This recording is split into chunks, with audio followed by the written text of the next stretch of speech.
No Coldplay stuff happening in here, bro. This is a safe place.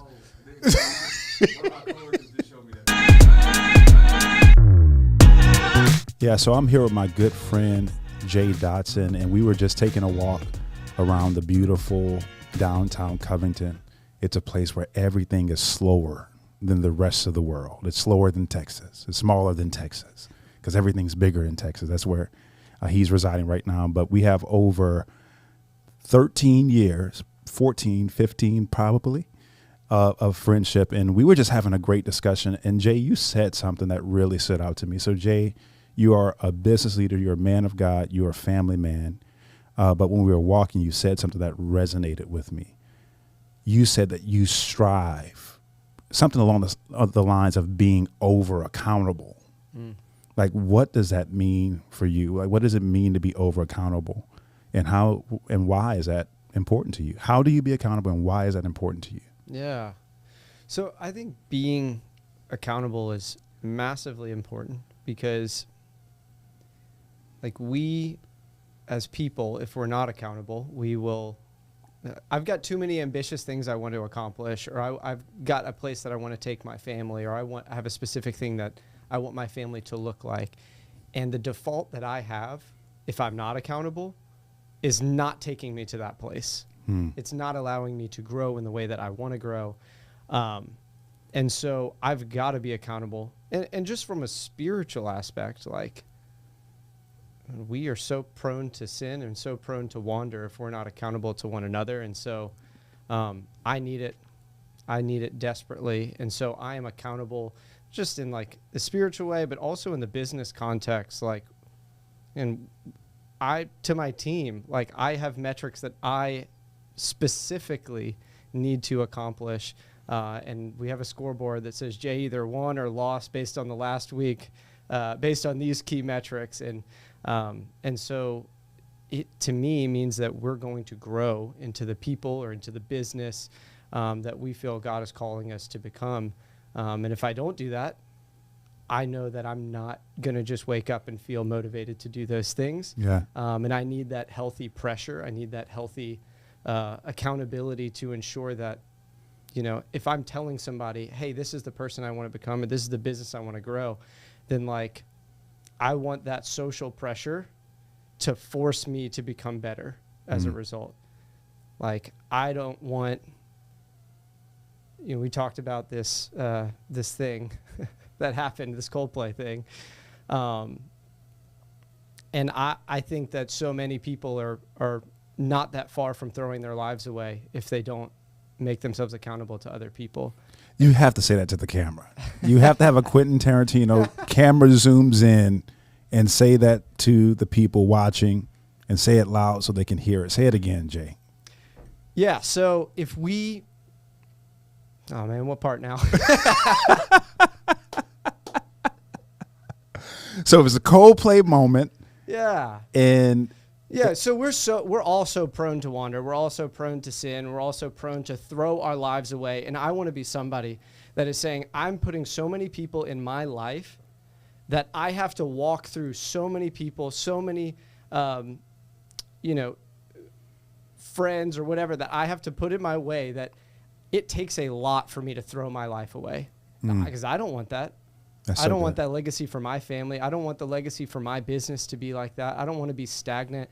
I've got a team of 20 people that we employ in our team, and they're relying on me to show up, to be the best that I can be, and to perform. And if I don't, then their lives, it's not just their lives at stake, but we're now looking at, you say 3 to 4 people are you know, the typical family unit.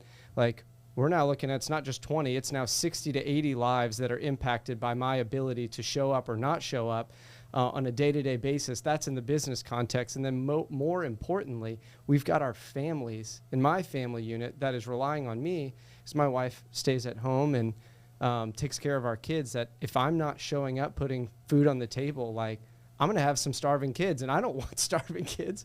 I want them to be able to grow up, to be healthy, to not have to ever worry about where their next meal's coming from or anything like that, but also to see that their dad works hard, their dad puts in the work, their dad is accountable to people around them to show that, growth is possible, and it looks like hard work.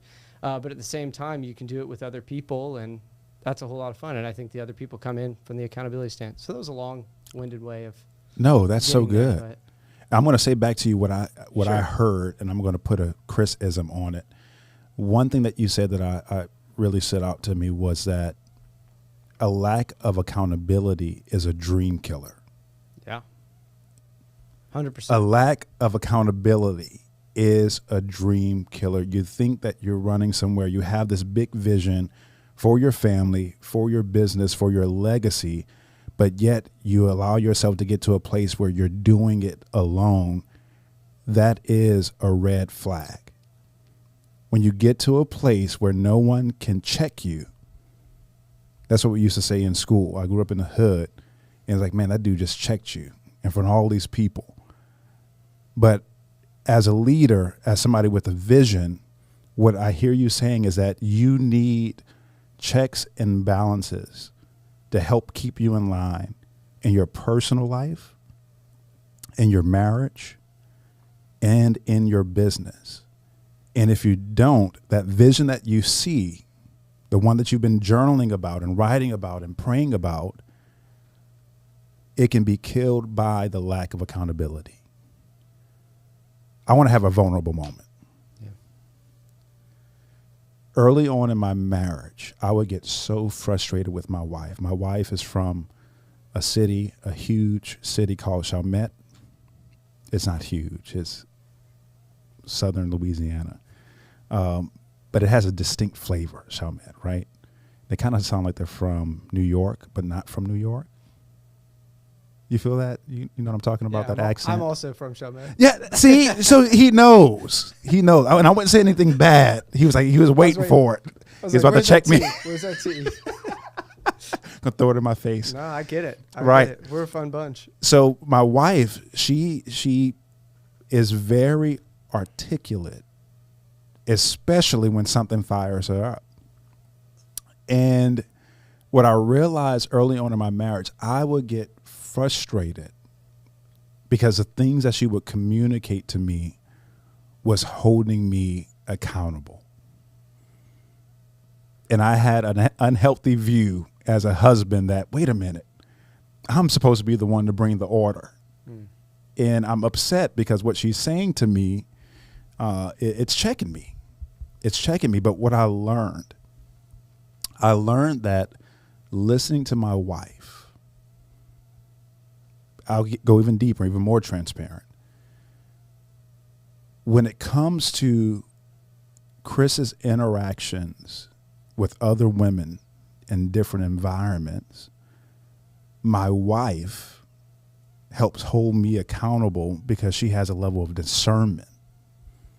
There has been times where my wife has looked at somebody and said, that person has a promiscuous spirit on her, and you shouldn't be around her. And I'm like, what do you mean? You don't even know that. That's kind of judgy. Like, you're turning into one of those judgy Christians. But then something came out within the next month or so that verified. And I was like, okay, Lord, I repent. Thank you for my wife, because she has a gift to see things that I may not be able to see. And instead of fighting against that, I should lean into it. I should embrace it. Why? Because the vision for the marriage is for the marriage to last. Yeah.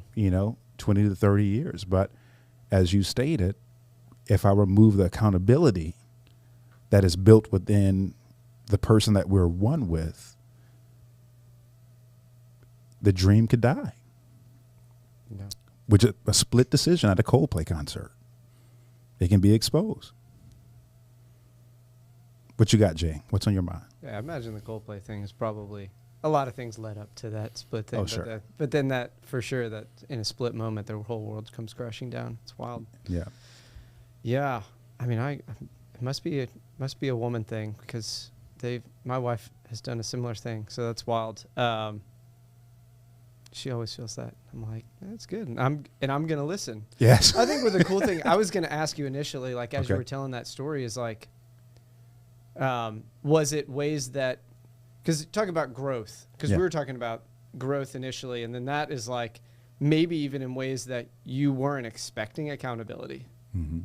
right? Or weren't asking for accountability, because it wasn't Sure. like I have, like, that's not necessarily, yeah, that holds your dream of what you want your marriage to be intact, which is like really cool. But it wasn't like action oriented towards a dream or a goal. So I don't know. I was just going to ask about how that differs when maybe you're not asking for it and somebody's speaking into you, or like noticing things in you. Because like for my business, like my wife's done that as well. But like for the business side, when I think about like being a leader in my organization, I don't have any, maybe a couple people that are like really close with me that are able to like, I specifically tell them, hey, I need you to hold me accountable. I want to go speak at this event, and here are all the activities that I need to happen beforehand, right? And then it's going to, I'm not the most detail-oriented person, so I've got my EA to help me stay on track for all these things. And so there's not like a hierarchy of like, oh, only my business partner has the ability to check me on stuff. But like, Right. I'm delegating authority to be like, hey, look in my life and point out ways that I'm not measuring up. Yeah. And anybody has that sort of thing within my organization if I'm sharing the vision of where we want to go. Hold me accountable. Yeah. So maybe that comes into play a little bit more. But I'm curious to hear your thought on like, I don't know, maybe the way that like. So here's what comes to my mind when you say that. I am not convinced that everyone can hold me accountable. Yeah. Like, it sounds good to say that. Sure. Oh yeah, man, anybody can come Sure. and call me out and check me on anything, but I don't know. Like, I always check my absolutes, my extremes. Like, anybody can come and call me out? Probably not. Probably not anybody. Some threshold. So what comes to my mind is the power of permission, of invitation. Because there have been situations to where I've had friends, not really friends, I've had associates or affiliates that, man, we're connected, we're cordial, but that invitation to speak to the deeper things of their life That's good. is not there. So I'm learning that it takes a level of wisdom to say, okay, do I have this permission? Well, and some people would say, like, we grew up in a church environment, especially with Christians who are fired up evangelists, and they want a captive audience. So they'll wait till the bus door closed or the train door closed and then start preaching the gospel to people who don't really hear. My question is that truly effective? Yeah. Like, when somebody hasn't given you permission to speak into something so deep and personal, I would venture to say that it's rare that you go up to a stranger, you call them out on something that you see, and it could be accurate, what you're saying. And they say, well, Jay, I just never saw it that way. Wow, thank you. Yeah. They've got to be open to receive, and they got to, Right. A lot's got to be right there. Yeah, so I would venture to say that most people in that situation would look at you like you're crazy, like, who do you think you are? Yeah. And all of a sudden, there's now no opportunity. Yeah. So I would say for a business owner, because we're talking about these unhealthy power dynamics that can come about when you're a business owner and you're in control. You're in control. People are depending on you for finances. Yeah. And it's not because you want to be that. Like, you don't want to be anyone's idol or God. No. But because of the nature of your role, it's something that can happen. So when it comes to accountability, I really do believe that accountability is a permission and invitation. So and think about all the small groups you're a part of, and, me being a pastor, I've noticed that I can't pastor people who don't give me permission to pastor. Leadership is not a right. Like, it's a permission. But in the business world, by way that you pay people their paychecks, you have a level of authority in their life, but it's limited. And the goal for any good leader would be what? To get to that place of, this person wants to hear what I have to say, not because I pay them their paycheck. It's because they've seen my heart, they know my character, and they know that I love them. And that's when really influence is real, not just authoritative. Yeah. That makes sense? No, totally. What- That's really nice. Yeah, and I think that it's going to be like, man, you need to look at the camera on that one. The leadership is not a right, it's a permission. That was really good. Leadership is not a right, it's a permission. Absolutely. So let's get into the how, Jay. So both of us, you agreed with me that you've experienced other business owners as being a level of control freak. They want to be in control, and even though they may say with their words, man, hold me accountable. In those sensitive pressure moments where they receive the accountability, sometimes because of their authority, they can just push it away. So in your life personally, as a business owner, how do you invite accountability into your world? What does that look like for you personally? Yeah. So for me personally, as a business owner, we run our business on EOS. So there are, for those who are familiar with EOS, it is a framework, and they have a scorecard for, how everybody's performing from an operational standpoint. Are you hitting your metrics? Are you not? So like we have some very clear things. And so that is shared amongst our leadership team, and there's like 5 of us that really work through that. And so that's very like black and white. Are we hitting the targets and metrics that we need to hit to become the company that we need to become? And it's Jay or whomever doing their job according to what we say, are they being successful in their role? Yeah. According to the metrics that we've set. So I would say from that standpoint, that's like a kind of a somewhat easy one. I think one of the biggest ones is like, we have to know our blind spots. We have to know what we're good at and what we're not good at. And that self-awareness allows you to be able to say, well, I know I can't do everything, right? And for me, I know that I enjoy and I get more energy at the front end of projects. And I get more energy doing things like this and speaking on stages. And so I know that my natural place in the organization is going to be doing some of those things. Now, if you need me to do a whole lot of administrative tasks and to follow up and to do scheduling and to do all these other things, which at times I've certainly had to do before I had an EA, like I'm not going to be great at follow through. And so I think it's knowing our blind spots and then being able to, be able to delegate the authority and the task that I'm not good at, and then to be able to invite them into, hey, here's where I want to go. Here are the things I know that need to happen. And I am asking you, please hold me accountable. Yeah. I need this because I know the company is depending on me to go and deliver. And so my big initiatives right now for the rest of this year are to get on as many stages and podcasts and things as possible. And so I'm telling my EA, working with her, like, here's where the vision of where we want to go. And here are the steps that I need help with. And so I give you permission into my life to hold me accountable.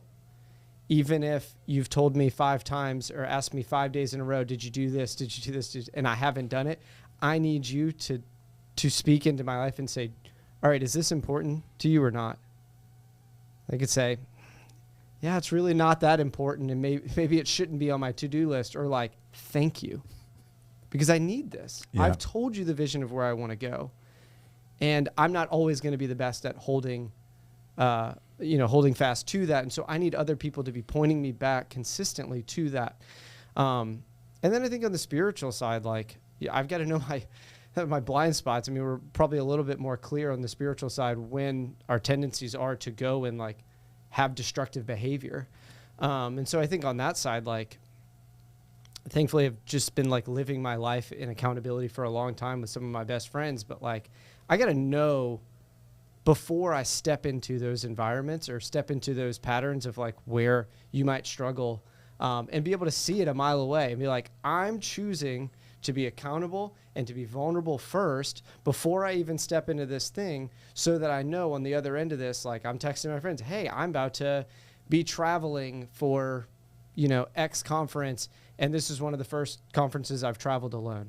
So, hey, friend, I need you to text me, call me in 2 days on the other end of this to make sure that I am being accountable to you, to being accountable to my wife, to my family, and ensuring that I am going and doing God's work there and what he's having me to do there. And I'm not trying to get distracted by all the other things that are happening. And so doing that on the front end, being preemptive in all of it, ensuring success on the back end so that I don't get in the situation like, I know I'm going to have to tell somebody about this. Yeah. I know they're going to call me. I know they're going to text me. Just remove the temptation before any of that stuff happens. Remove the temptation to wander before any of that happens in business, in life, and invite accountability because we're not made to do this alone. That's right. I certainly don't want to. Yeah. So one thing you may not know about me, Jay, is I love superhero movies. Like I'm a Marvel fan, DC fan, and we all know that Superman just came out, the new one. I haven't seen it yet, but I'm excited to see it. But one thing I don't like about Superman, I feel like he's grossly overpowered. Like you have to get really creative when you start talking about his villains because he can fly. He's got too many good He's things, indestructible. Yeah. He can literally rip apart planets. Like there were some comics with that in there. Shoots laser beams from his eyes. Like grossly overpowered. It's going to take a lot to take him down. Exactly. And the thing about being a business owner and being in a position of leadership, if you're not careful, you can try to start viewing yourself in your own light as being Superman. Like, I'm really good at everything. But then the people around you who are experiencing your leadership is like, no, you're not. You actually suck at administrative work. Let me do that. That's what I'm good at. That's what you hired me for. You actually suck at marketing. Let me do that. And so your comment about knowing yourself and knowing your blind spots, like you can't know your blind spots until you get really familiar with who you are and your gifts. So you may be a great communicator. You may be a great organizational leader, but there are some things that you're not good at. And I believe personally that God designed us with weaknesses so that we would learn to lean on this. Like Chris is really good at talking with people. He's really good at working the room. And I have to give a shout out to two people that's on our team. I have to. Number one, Eric. Eric is the owner of the company. And I came into this organization with the intent of stepping into a particular position to be an investment advisor. And I quickly discovered that that's not my strength. Me too, brother. And and then Eric quickly saw, he's like, no, you're extremely valuable to our team, but not in this seat. Let me tell you this vision about kingdom return on intention and your skill set for relationships. So all of a sudden he starts sending me into rooms because he is not the small talk type of person. Like he's learned, very skilled in going into environments, but he notices that, man, Chris is really good with connecting to people. So I'm going to stay in the visionary place and I'm going to let him relationally go represent the company. And I was like, man, that's brilliant leadership. And number two, based on what you were just saying, I hired a guy back in December. His name is Timothy. Timothy, you're going to be listening to this. I have to give you your flowers. Because when we talk about accountability, Timothy is a visionary, but he also is a strategist. And he checks me. Every conversation we have, I have an amount of inputs that I want to put in every week for reaching out to people and touching base with a relationship. And he always checks in. How are you doing your inputs this week? Where are you at on that? And at first I'm like, I don't want to tell you because maybe I haven't done the best, but it literally holds me accountable. It makes me want to do the work because I know Timothy is not going to let this pass. He's going to ask me. We're going to be in a meeting. And I don't want to give him the same response that I did last time. So Timothy, shout out to you. Thank you for leading up, as John Maxwell will say, the 360-degree leader. But accountability is so important. And that invitation, and I think another You can tell me if you agree or not with this, Jay, but I think another invitation to accountability is the ability to say, I was wrong. Absolutely. Absolutely, I agree. Tell me why. Well, vulnerability is number one. I think we look at the 5 dysfunctions of a team from Patrick Lencioni, and like he describes vulnerability as like,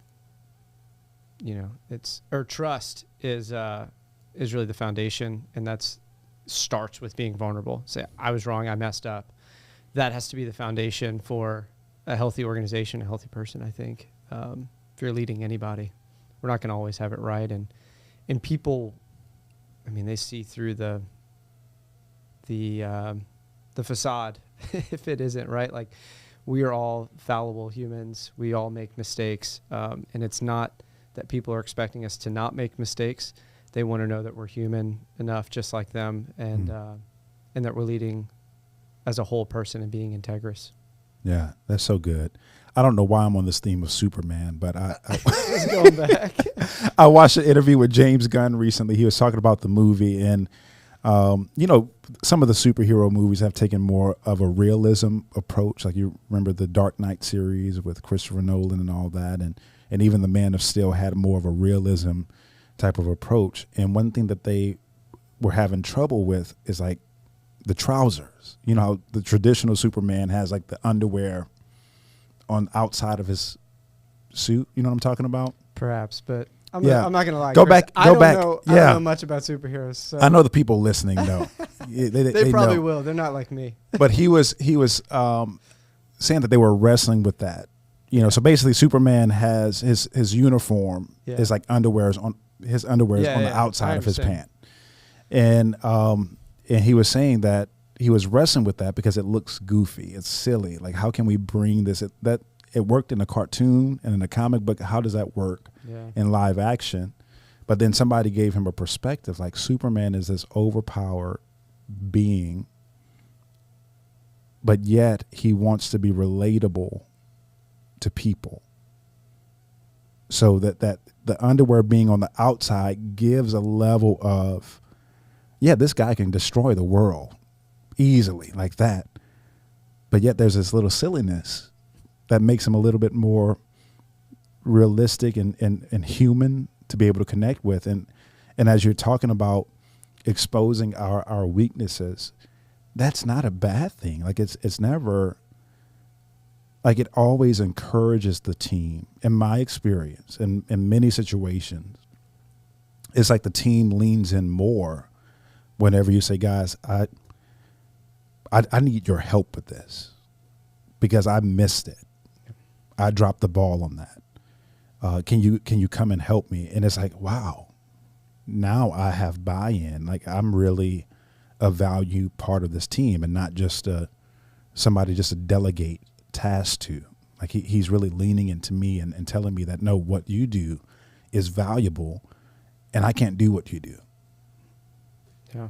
Yeah, I mean, it's biblical too, right?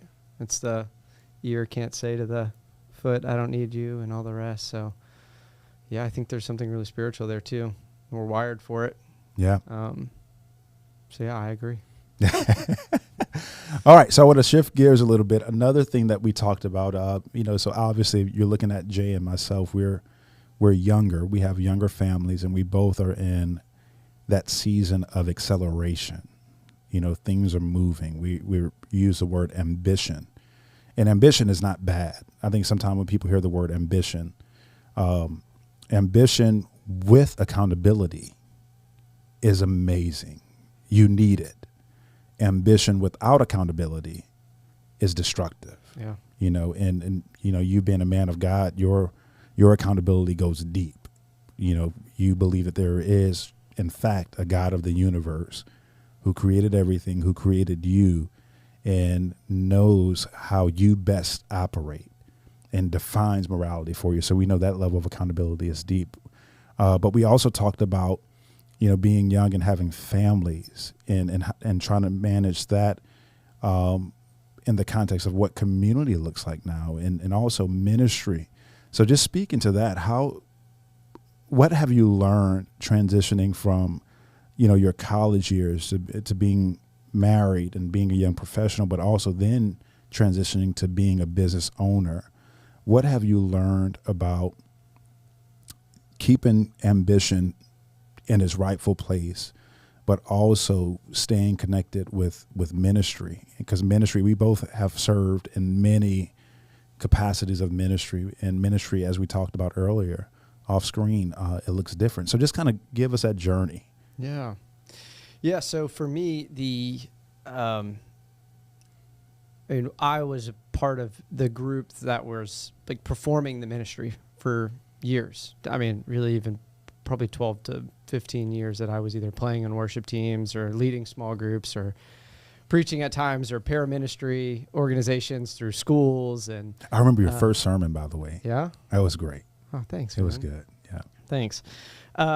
So yeah, it's been a lot of time, like really actually performing the ministry. And then now as I transition to, I've got 2 young kids, one that's almost 5, and a 2-year-old. We hope to have more kids in the future.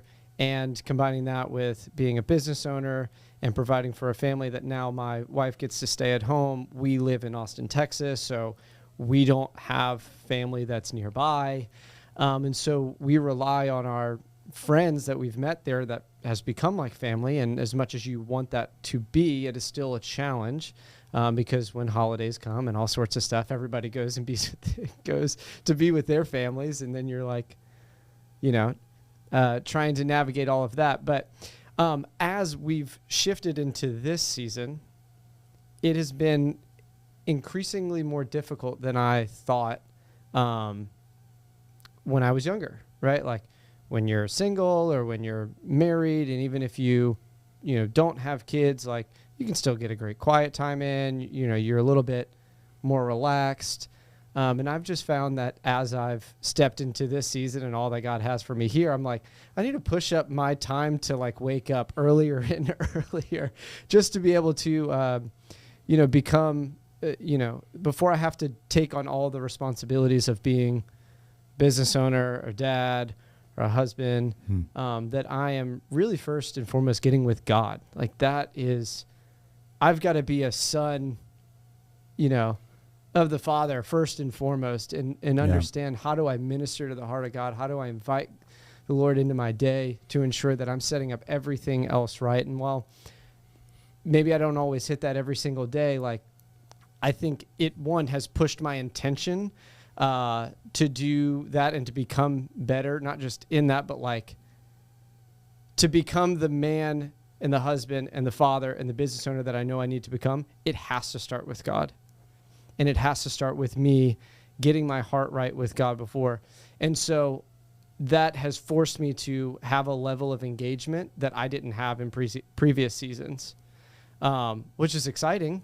I didn't have it when I was a W-2 employee. I didn't have it when I was before I had kids, because there's so many more pressures and demands just on me that I absolutely need it. And so that has looked like, I think Atomic Habits was a really big thing for me. To start that, because I used to get woken up by my kids. Yeah.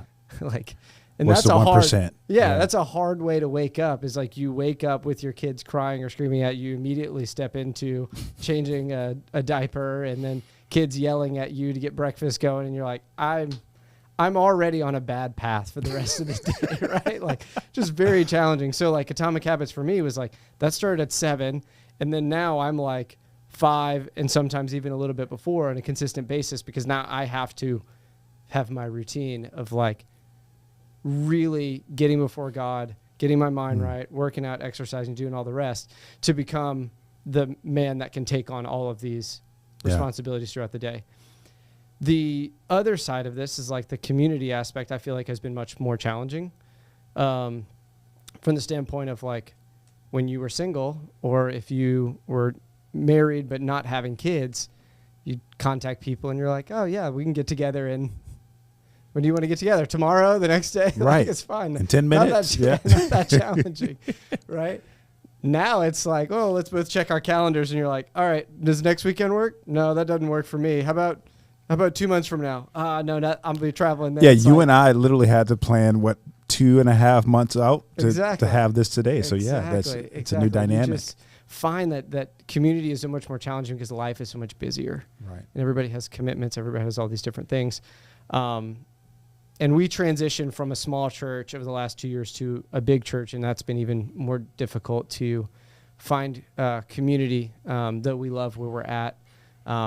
It is challenging if you're not growing and building with people and all the rest. So Yeah. I don't know. That's just the journey that I've been on with it. Yeah. So another thing that you brought up, you said a statement earlier that really resonated with me as well.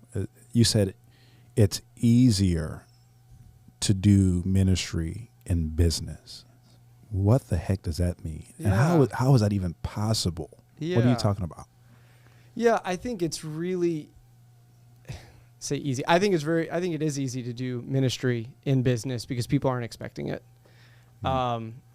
And I think it's a really cool opportunity that we have as Christian business owners is that we literally get to pay people to be around our circle of influence, our lives, and say, look at my life, and I want to be modeling a life that is devoted to Christ. And like, am I being an example of am I, holding the core tenets of just Christianity, but like, am I loving well?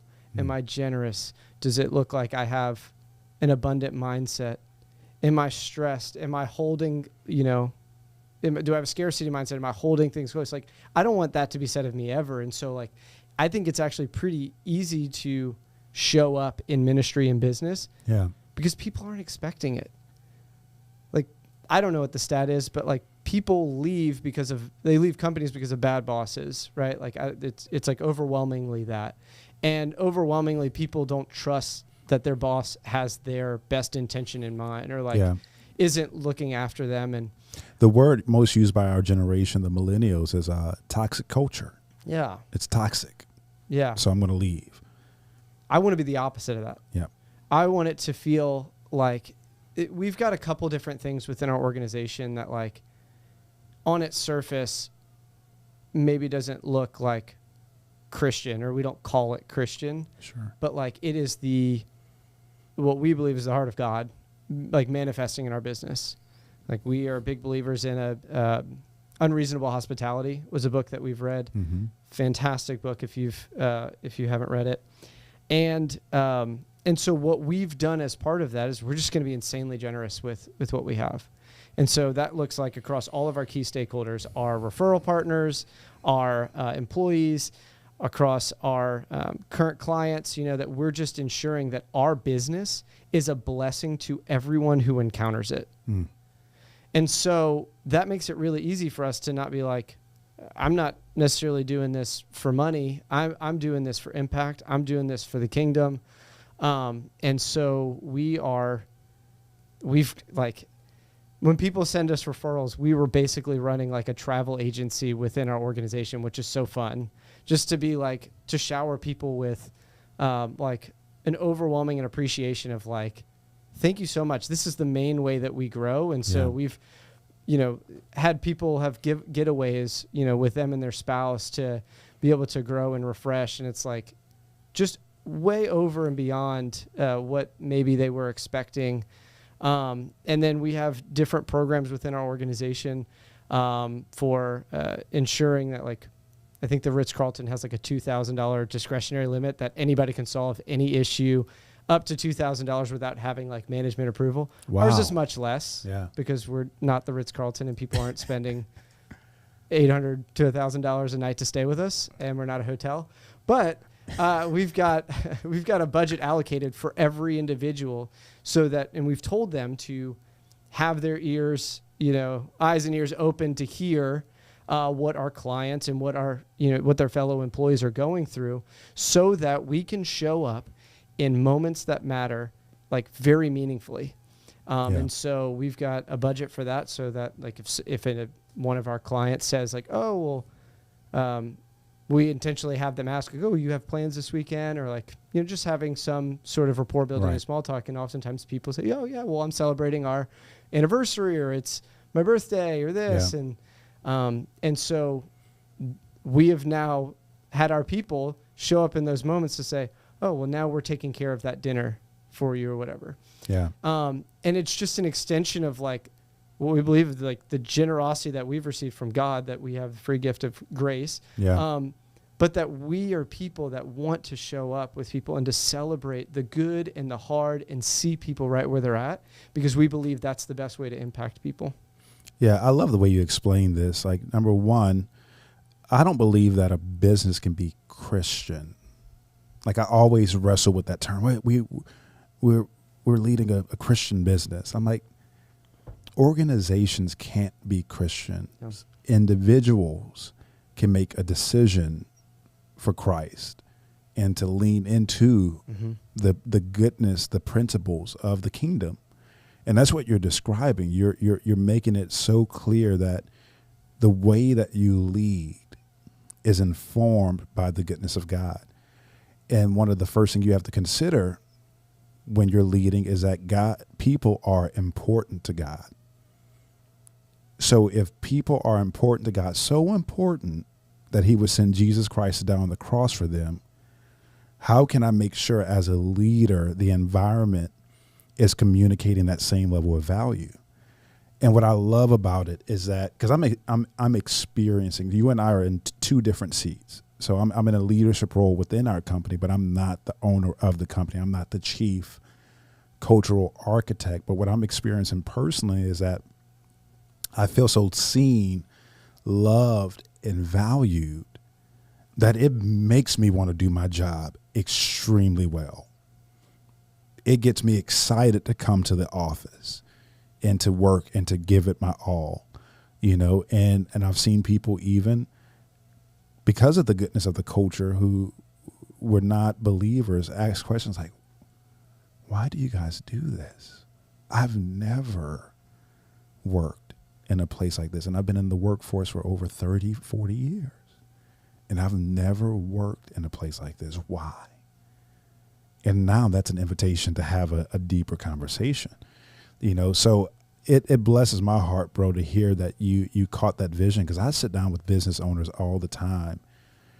And whenever we start talking about like purpose and ministry, they kind of drop their heads. They're like, yeah, I have 2,000 employees. Yeah, the business is going great, but man, I just don't have as much time to serve in the parking lot at the church. I don't have as much time to lead small groups because I'm traveling, and and they just kind of feel like this heaviness and this guilt, and almost as if what they're doing in business is lesser than these roles of leadership within the local congregation, which I love. I'm not knocking serving in your local congregation, doing those things, but kingdom is so much bigger than the box we call church and service. So like, to reframe him, like, bro, pastors have the attention of their congregation maybe 2 to 3 hours a week. Yeah. You have the attention of 2,000 souls, which equals thousands of people when you consider the families.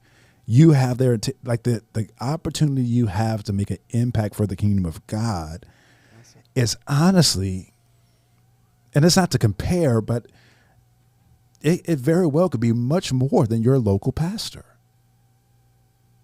Yeah. And I'm a shepherd, by the way. I love church, so I'm not one of those anti-church people, but I'm like, no, like let's get people unshackled and let them recognize that the gifts that God has given them are not just meant to operate in one space. Yeah. So your business, the way you lead your business, is just as important as what the pastor is doing. Absolutely. So don't minimize that. Can you speak to that for a second? Yeah, and you have a greater opportunity even to be more evangelistic because, to your point, not every, like, organizations can't be Christian. Like, my whole organization, like, Christians, non-Christians alike, like, we don't only employ Christians by any means, and everybody else is on their journey as well, right? And so you just have an opportunity to, like, be evangelistic in a way that maybe even a pastor doesn't have as much of that opportunity because, one, they're not expecting it. 2, you have believers and unbelievers alike. In a lot of organizations, probably many unbelievers. And you've got their attention.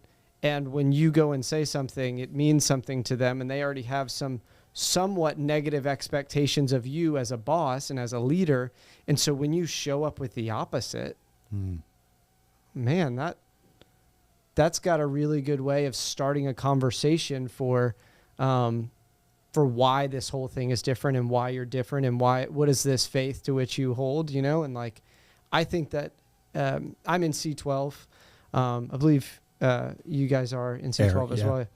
And they've brought it to the forefront or you know, that I think Billy Graham said that the next great revival will happen in the workforce. And like, I fully believe that. Yeah. Because we have an incredible ability if people who are, you know, God-fearing as leaders step up, own their, you know, that purpose and see business as ministry, see that they are a whole person, they can step into that. And it's not any less important than what the local church is doing, but it is very much complementary to that. Yeah. They've got a great opportunity. And you've got people who are, my business partner said this the other day. He is not, I'm way more of a social battery than he is. And so I could talk to people all day long and like get really energized with it. That's why I lead small groups. That's why I do all those sorts of things. And I've naturally like stepped into different areas of people's lives and taken on like in a pastoral care, right? Or you're being able to take on a lot of that weight, and sometimes it's heavy things that people are going through. And the other day, he said one thing that really stuck out to me is that it's like I underestimated the level of like emotional support that we have to give as owners and as leaders. He said because we're a team of 20, and at any given time there's 1, 2, 3 people that are going through hard things. Yeah. And as leaders, we're hearing about that.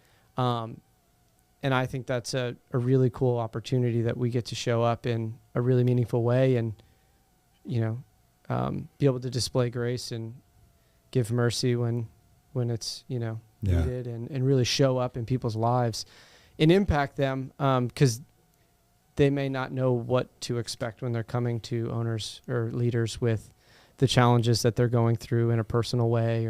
And so I think it's really impactful and really important for us to own that and for us to be men of God who are going to lead well in it and recognize the purpose and the impact that we can have if we do that. Yeah. And I want to encourage every business owner listening, like if you're looking to make and hire somebody who has this skill set that Jay obviously has, the heart of a shepherd, I would say find a shepherd. Find a shepherd. Like look at your local churches, and you know there's some shepherds that are not working full time in the pulpit in the church organization, but find that person who is willing to lean in and connect with the hearts of people. And in my experience, you know, God brought me out of being a professional pastor. And at first, I'll be honest, Jay, I fought it. I didn't like it. I'm like, why am I in business? Why am I working in the financial services industry? What is going on? But then he told me that my gifts, my shepherding heart is not just meant for one context, that can be implemented everywhere. So whether you're working in sales, client satisfaction positions, client-facing roles, I believe being a shepherd is one of the most important skill sets, because what it does, a true shepherd connects with your heart and is able to see the issue. They can excavate the heart to see what's really going on.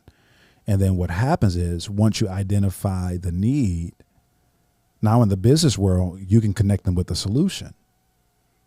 Like here's what I'm hearing you saying, that you want to leave a legacy. You don't want your wealth to be destroyed. The second generation, the 70% of wealth is destroyed the second generation, but you don't have a game plan.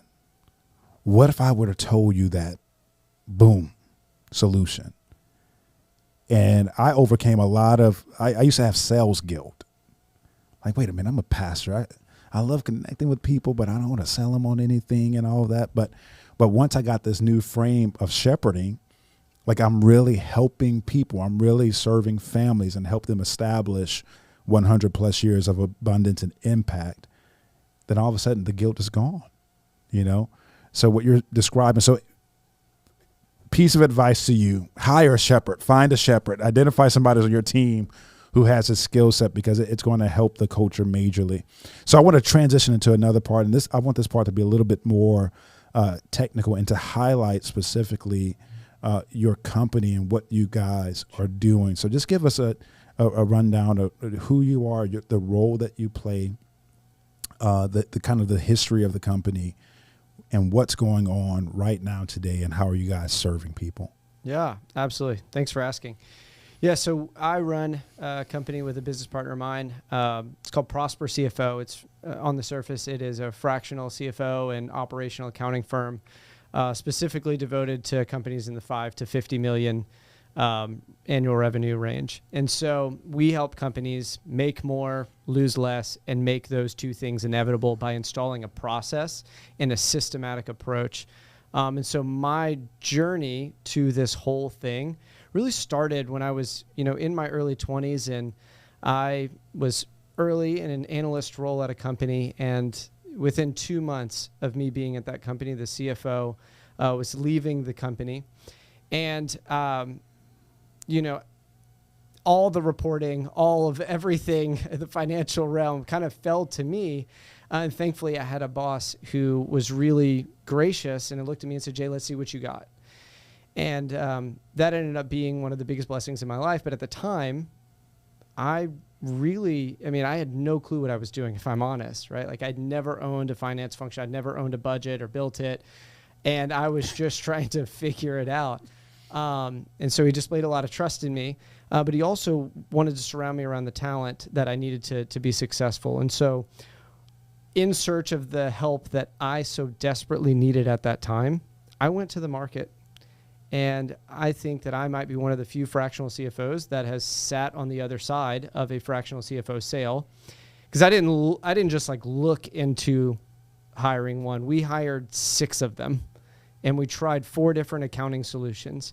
And that sounds like a lot, because it is a lot. It also means that there was a lot of disappointment that we met along the way. And so we made every mistake in like hiring and really understanding like I got a thorough education on what our industry looks like. And so what I found is that we really have 4 main problems that people encounter. Like finance is probably the most underfunded, underinvested in function within an organization. And people don't want to spend money with their finance and accounting function, right? It's not like sales, because if you hire another salesperson, you can grow the top line, which hopefully then means margin grows as well and all the rest. Maybe you hit your break-even points and such. But to really build out a robust finance and accounting function at the level that we are doing it at with companies, you really need to spend probably close to $500,000 to $1 million in burden and payroll and burden. And that just becomes really challenging for organizations. And so the 4 main problems that we kind of came across whenever I was doing this was, 1, you have to have the right leader. And in small business, what we often find is that the CFO or the controller, whomever is the finance leader at the organization, is we often promote the chief accountant. And I hire both accountants and controllers as well as CFOs. And what makes a really good controller isn't at all what makes a really good CFO. And so you have to start with the right leader. And this person needs to be wired for dealing with ambiguity. They have to be wired for building. They have to be wired for telling hard truths, and being the right-hand trusted person to the CEO. And oftentimes, that's not at all how controllers or how accountants are wired. They're just wired differently. And they're really great at their job, but that can make them very uncomfortable if they have to step into a position where they're now having to make decisions and that are very consequential, and having to build And so we first start with having the right personality combined with the right technical competency. Like a quick aside, we just hired a new fractional CFO, and I was like telling my team to go back and just do some analysis. We had 330 applicants for this position, and we use a personality assessment to really help us identify how people are wired.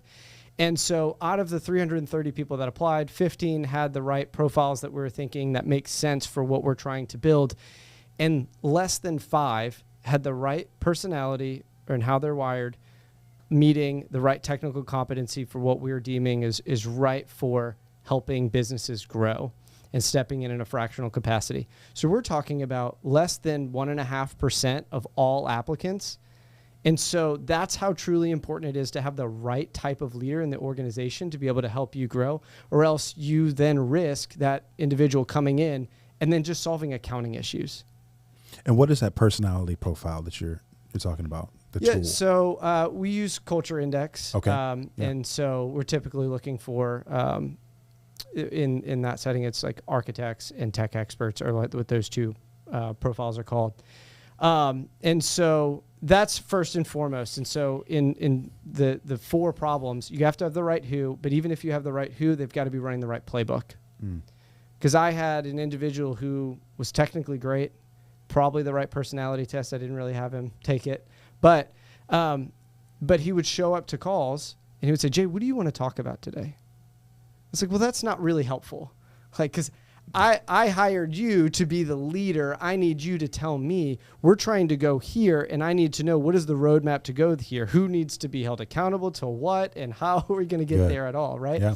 And so we have kind of developed this process, which if you're familiar with EOS, it's kind of like EOS from the finance seat, in that EOS isn't revolutionary and redefining how business is done. It is revolutionary in the way it's packaged, that anybody can take it off the shelf and be able to glean benefit from putting it into their business. And so we've done that from the finance seat, because you're going to have a lot of accountants say, like, it's important to know your balance sheet ratios, or maybe you got to do forecasting, maybe you got to do this, that, and the other. And like, just like EOS has everything fit in its place, like we believe all of those things have their place that it sits in, but we have to have simplicity, and we have to know what is important, and we have to attack those things. And so we've built a process and a playbook that really does that well. And you've got to have the right team and the right tech stack that's scalable. And so when you do all those things really well, you can really build a scalable, efficient finance function that's running a playbook that makes it inevitable and makes profit inevitable, that you would make more and lose less. Yeah, man, this is so good. So how can people get in touch with you? So I'm sure there's tons of business owners listening right now. It's like, man, I really need that. I've been trying to handle the CFO role, or I have the wrong person in the wrong seat, and that how to best get in touch with you to explore the different opportunities with your company. Yeah, we're at prospercfo.com. My email is Jay at prospercfo.com, and would love to chat with you. Yeah, and as you heard today, this man is a man of integrity, and he's built a culture of integrity. So I highly recommend you reach out for all of your fractional CFO needs. So Jay, we'll reach the end of our show, and I just want to say this has been one of the best shows that we've done, and we've only done 2. Wow. Both of them were really great, but it's one of the best. It's one of the best that we've ever done. It's an honor on this podcast. So, man, thank you so much, and I'm looking forward to, just seeing you continue just to grow as a leader and see your company grow. And it's so cool to have a friend who is embracing his kingdom call in the marketplace. And I agree with whoever said it first about the revival coming through business leaders and businesses. And I see it. I see it here. I see it with what you're doing, and with really all the people that we're going to bring onto this show to interview. They play a part in that, in their leadership. So I encourage you to reach out to Jay if anything has resonated with you about the services they provide. And I just want to thank you for tuning in. We'll see you guys next time on the Impactful Leadership Podcast.